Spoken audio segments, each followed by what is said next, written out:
যে জায়গার মধ্যে পড়ে মারা গেল এই জায়গাটার নাম হলো ল্যাট্রিন টয়লেট। জোরে বলেন নাউজুবিল্লাহ, আরো জোরে বলেন নাউজুবিল্লাহ।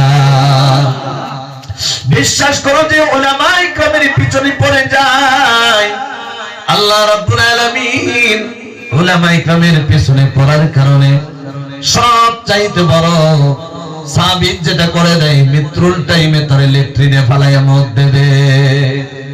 মনে মনে ভাবতেছেন বিছানায় পড়ে সুখে মারা যাবেন, না না, কোটি টাকার মালিক আপনি হয়ে যেতে পারেন, হাজার হাজার টাকার বিছানা আপনার হয়ে যেতে পারে, কোটি কোটি টাকার সম্পদ আপনার ব্যাংক ব্যালেন্স হতে পারে, একটা মার তো বেয়াদবি উলামায়ে কেরামের সাথে করলে আল্লাহ রাব্বুল আলামিন শেষ টাইমটা যেটা করবে ল্যাট্রিনে ফালাইয়া সেখানে আপনারে মারবে।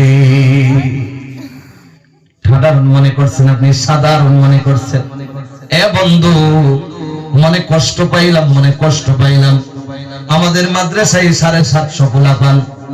এ বন্ধু, আমি যখন এই রাস্তা দিয়ে মাদ্রাসায় ঢুকতেছিলাম মনে মনে এমন খুশি হয়েছিলাম, এত ভিতরে পাহাড়ের চিপাই পাহাড় কাইটা এমন একটা কোরআনুল কারীমের মজমুয়া বানাইছে, কোরআনুল কারীমের ঘর বানাইছে।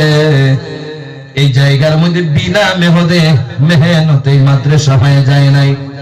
যখন আমি গাড়ি দিয়ে ভিতরে আসতেছিলাম আশ্চর্য হয়ে গেলাম, জীবনে এমন কোন মাদ্রাসা দেখি নাই যেমন পাহাড় কাইটা মাদ্রাসা বানায়।